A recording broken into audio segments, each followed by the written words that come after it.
పాకిస్తాన్ ప్రధానమంత్రి షహబాజ్ షరీఫ్కు కౌంట్డౌన్ మొదలైందా? ఇక పాకిస్తాన్లో అత్యంత శక్తివంతమైన మంత్రి ఎవరైనా ఉన్నారంటే ఆయనే interior minister Mohsin Naqvi. Pak army chief Asim మునీర్కు ఆయన అత్యంత సన్నిహితుడు, సమీప బంధువు కూడా. పాకిస్తాన్లో ప్రస్తుతం ఆయన హవా నడుస్తుంది. ఇక ఆయన షహబాజ్ షరీఫ్ గురించి ప్రస్తావిస్తూ షరీఫ్ ప్రభుత్వం అన్ని రంగాల్లో ఘోరంగా విఫలమైందని, వ్యవస్థ మొత్తం భ్రష్టు పట్టిపోయిందని, అయినా షహబాజ్ షరీఫ్ మాత్రం తన పదవీకాలం 5 ఏళ్లు పూర్తి చేసుకుంటున్నాడని ఇటు కర్ర విరక్కుండా అటు పాము చావకుండా కామెంట్లు చేశాడు. దీంతో పాకిస్తాన్ పొలిటికల్ సర్కిల్స్లో పెను దుమారం రేగింది. షరీఫ్కు కౌంట్డౌన్ మొదలైందన్న వార్తలు దావానలా వ్యాపించాయి. ఇక పాకిస్తాన్కు స్వాతంత్ర్యం వచ్చినప్పటి నుంచి ఏ ప్రధానమంత్రి 5 ఏళ్ల పదవీకాలం పూర్తి చేసిన దాఖలాలు లేవు. మరి మునీర్ మొహసిన్ నఖ్వీ ద్వారా షహబాజ్ షరీఫ్ పదవికి ఎసరు పెడుతున్నాడా అన్న అనుమానాలు కలక్కమానవు.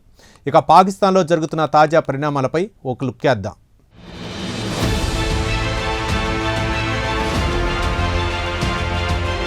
మన పొరుగున ఉన్న పాకిస్తాన్ ప్రధానమంత్రి షెహబాజ్ షరీఫ్కు కౌంట్డౌన్ మొదలైందా? ఆయన పదవికి పాకిస్తాన్ ఇంటీరియర్ మినిస్టర్ మొహసిన్ నఖ్వీ ఎసరు పెడుతున్నారా అంటే అవుననే అంటున్నాయి పాక్ పొలిటికల్ ఎనలిస్టులు. ఇక మాజీ ప్రధానమంత్రి ఇమ్రాన్ ఖాన్ బలవంతంగా ప్రధానమంత్రి పదవి నుంచి దించేసి ఆయన స్థానంలో షెహబాజ్ షరీఫ్ని తీసుకొచ్చి కూర్చోబెట్టింది పాకిస్తాన్ మిలిటరీ ఎస్టాబ్లిష్మెంట్. ఇక పాకిస్తాన్కు స్వాతంత్ర్యం వచ్చినప్పటి నుంచి ఇప్పటి వరకు ఏ ప్రధానమంత్రి 5 సంవత్సరాల పదవీకాలం పూర్తి చేసిన దాఖలాలు లేవు. ఇక ఇంటీరియర్ మినిస్టర్ మొహసిన్ నఖ్వీ విషయానికొస్తే ఆయన ఆర్మీ చీఫ్ అసీం మునీర్కి అత్యంత సన్నిహితుడు, దగ్గరి బంధువు కూడా కావడంతో ప్రభుత్వంలో ఆయన హవా అంతా ఇంతా కాదు. ఇక షరీఫ్ ప్రభుత్వం అధికారంలోకి వచ్చిన తర్వాత దేశంలోని అన్ని వ్యవస్థలు భ్రష్టుపట్టాయి. ఇదే విషయాన్ని మొహసిన్ నఖ్వీ కూడా ప్రస్తావించారు. అయినా షరీఫ్ తన 5 ఏళ్ల పదవీకాలం పూర్తి చేసుకుంటారని నఖ్వీ చెప్పారు. దీని వెనుక మతలబేంటి అని ప్రస్తుతం పాకిస్తాన్ రాజకీయ నాయకులు తలలు పట్టుకుంటున్నారు.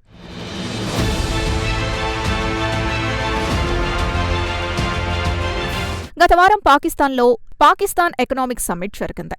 ఆ సమావేశంలోనే షరీఫ్ ప్రభుత్వం బతికి బట్టకడుతుందా అన్న చర్చ మొదలైంది. పాకిస్తాన్ సంకీర్ణ ప్రభుత్వంలోని లొసుగులు కూడా వెలుగుచూశాయి. అయితే గురువారం నాడు నఖ్వీ మీడియాతో మాట్లాడుతూ షరీఫ్ ప్రభుత్వం కూలిపోతుంది అన్న ఊహాగానాల్ని కొట్టిపారేశారు.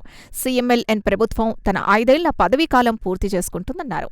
షెహబాజ్ షరీఫ్ తన 5 సంవత్సరాల పదవీకాలం పూర్తి చేసుకుంటారని నఖ్వీ చెప్పినట్లు పాకిస్తాన్కి చెందిన డాన్ పత్రిక ఒక కథనాన్ని ప్రచురించింది. అయితే పాకిస్తాన్లో ఇలాంటి ప్రకటనలొచ్చాయంటే కాస్త డౌట్ పడాల్సిందే.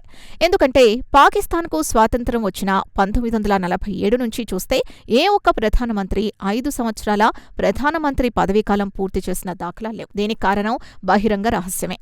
మిలిటరీ తిరుగుబాటు చేసి ప్రజలచే ఎన్నుకోబడిన ప్రభుత్వాన్ని కూల్చేస్తుంది, లేదా ప్రధానమంత్రిని కాల్చి చంపుతుంది, లేదా బలవంతంగా రాజీనామా చేయిస్తుంది. ఇప్పటివరకు జరిగిన తంతిదే. కాబట్టి మొహసిన్ నఖ్వీ కమెంట్లను అంత తేలిగ్గా తీసి పారేలేమంటున్నారు పాక్ రాజకీయ పండితులు.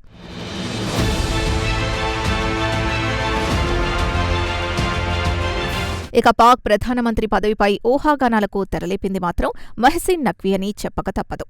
ఇక ఆయన ఇంటీరియర్ మినిస్టర్ పదవితో పాటు పాకిస్తాన్ క్రికెట్ బోర్డు చీఫ్గా వ్యవహరిస్తున్నారు. అది మునీర్ చలవే అని చెప్పుకోవాల్సిందే. ఇక ప్రధానమంత్రి పదవి గురించి 2 సందర్భాల్లో ఆయన కమెంట్లు చేసి తేనెతుట్టను కదిపారు.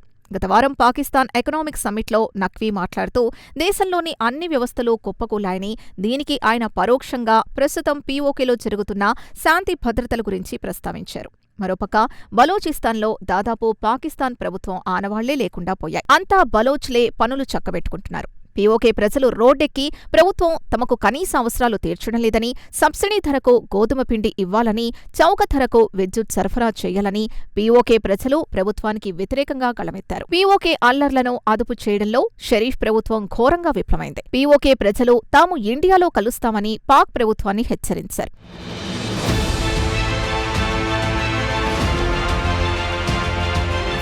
ఇవన్నీ ఒక ఎత్తైతే పాకిస్తాన్ ఎకనామిక్ సమ్మిట్ ముగిసి 2 రోజులు కూడా గడవకముందే పాకిస్తాన్ చరిత్రలో గతంలో ఎన్నడూ చూడని అతిపెద్ద అవినీతి కుంభకోణాన్ని ఆయన వెలుగులోకి తెచ్చారు. ఈ అవినీతి రొచ్చులో జడ్జీలు, బ్యూరోక్రాట్లు, రాజకీయ నాయకులున్నారు. అవినీతికి పాల్పడిన ప్రతి ఒక్కరూ మూల్యం చెల్లించుకోవాల్సిందేనని నఖ్వీ హెచ్చరించారు.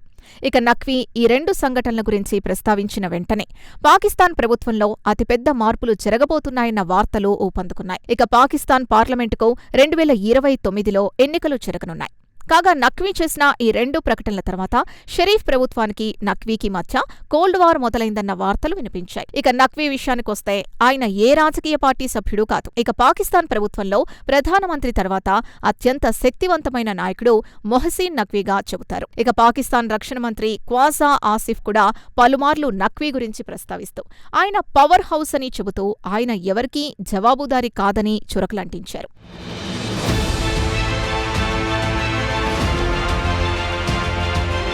ఇదిలా ఉంటే గురువారం నాడు నఖ్వీ దీని గురించి మరోమారు వివరణ ఇచ్చుకున్నారు. దేశంలోని అన్ని వ్యవస్థలు భ్రష్టుపట్టాయని చెబుతూనే దీని అర్థం తాను షరీఫ్ ప్రభుత్వం చేసిన తన వ్యాఖ్యలు చార్జ్షీట్ కాదన్నారు. దీని గురించి మరింత లోతు వివరణ ఇస్తూ పాకిస్తాన్ 80 ఏళ్ల అడ్మినిస్ట్రేటివ్ వ్యవస్థ గురించి చెప్పానని, షరీఫ్ పాలన గురించి కాదని వివరణ ఇచ్చుకున్నారు. గత 80 సంవత్సరాల నుంచి దేశంలోని అన్ని వ్యవస్థలు భ్రష్టుపట్టాయన్నారు. మన దేశంలోని వ్యవస్థలన్నీ సవ్యంగా పనిచేసి ఉంటాయి. పాకిస్తాన్ సరికొత్త శిఖరాలకు చేరేదని అన్నాడు నఖ్వీ. కాగా తాము కూడా ప్రస్తుతం ప్రభుత్వంలో భాగస్వామేనని, షరీఫ్ ప్రభుత్వానికి వ్యతిరేకంగా తాను ఎలాంటి కమెంట్ చేయలేదన్నారు నఖ్వీ. ఒకవేళ మన ప్రధానమంత్రి రోజుకు 14 నుంచి 16 గంటల పాటు పనిచేస్తే పరిస్థితులు మెరుగుపడతాయి, ఫలితాలు కూడా అద్భుతంగా ఉంటాయన్నారు. ప్రధానమంత్రి చక్కగా పనిచేస్తుంటే పాకిస్తాన్ పరిస్థితి మరింత మెరుగ్గా ఉండేదన్నారు పీసీబీ చైర్మన్ కూడా అయిన మొహసిన్ నఖ్వీ. ఇక పనిలో పనిగా తనకు ప్రధానమంత్రి షెహబాజ్ షరీఫ్కు మధ్య అభిప్రాయ భేదాలు సృష్టించడానికి కొంతమంది పని కట్టుకుని పుకార్లు సృష్టిస్తున్నారని ఆయన ఖ్వాజా ఆసిఫ్ని దృష్టిలో ఉంచుకుని అన్నారు.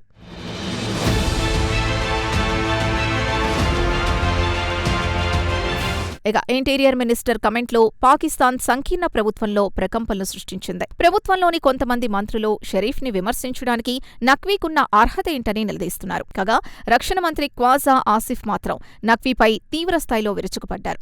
ఇక మార్పు గురించి మాట్లాడుతున్న నఖ్వీ తన సొంత మంత్రివర్గం నుంచే మొదలు పెట్టండని చురకలంటించారు. ఇక నఖ్వీ ప్రోగ్రెస్ కార్డ్ని ఒకసారి చూడండి. ఆయన కేబినెట్ సమావేశాల్లో 2-3 సార్ల కంటే ఎక్కువ కనిపించి ఉంటారు. ఇక పార్లమెంట్ సమావేశాల్లో ఎప్పుడో కానీ కనిపించరు. ఇక నఖ్వీ కమెంట్లను పాకిస్తాన్ పీపుల్స్ పార్టీ లేదా పీపీపీ నఖ్వీని వెంటనే రాజీనామా చేయాలని డిమాండ్ చేసింది. ఇక మొహసిన్ నఖ్వీ కమెంట్లు పాకిస్తాన్లో రాజకీయ దుమారం రేపుతోంది. ఇక అసలు విషయానికొస్తే పాక్ ఆర్మీ చీఫ్ మునీర్ నఖ్వీ ద్వారా షెహబాజ్కు పరోక్షంగా సందేశం ఇవ్వదల్చారా అన్న ఊహాగానాలు పాక్ రాజకీయ వర్గాల్లో వెల్లువెత్తుతున్నాయి.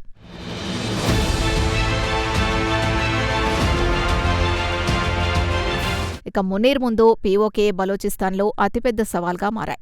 ఇక్కడి అల్లర్లను మునీర్ అరికట్టలేకపోయారు. ఇక నఖ్వీ ద్వారా రాజకీయంగా కీలక పాత్ర పోషించాలనుకుంటున్నారన్న టాక్ వినిపిస్తోంది. ఇక నఖ్వీ కమెంట్లను మిలిటరీ అధికార ప్రతినిధులు కూడా బలపరిచారు. పాకిస్తాన్లోని 4 ప్రావిన్స్లను విభజించాలని, ఈ ప్రావిన్స్లు పెద్దవి కావడంతో ప్రభుత్వం సరిగా దృష్టి పెట్టలేకపోతోందని పాక్ మిలిటరీ అధికార ప్రతినిధి కూడా అన్నారు. ఇదే విషయాన్ని నఖ్వీ కూడా ప్రస్తావించారు. ఇక పాకిస్తాన్లోని అతిపెద్ద రాజకీయ పార్టీలు సీఎంఎల్, ఎన్పీపీలు తమ రాజకీయ ప్రయోజనాల కోసం ప్రావిన్స్లను విభజించరాదని పట్టుబడుతున్నాయి. ఇక ప్రావిన్స్లను ముక్కలు చేస్తే రాజకీయంగా తాము దెబ్బతింటామని మునీర్ ప్రతిపాదనను ఇటు షరీఫ్లు, భుట్టోలు అడ్డుకుంటున్నాయి. మరి రాబోయే రోజుల్లో షరీఫ్కి మునీర్ స్పాట్ పెడతారా లేదా వేచి చూడాల్సిందే.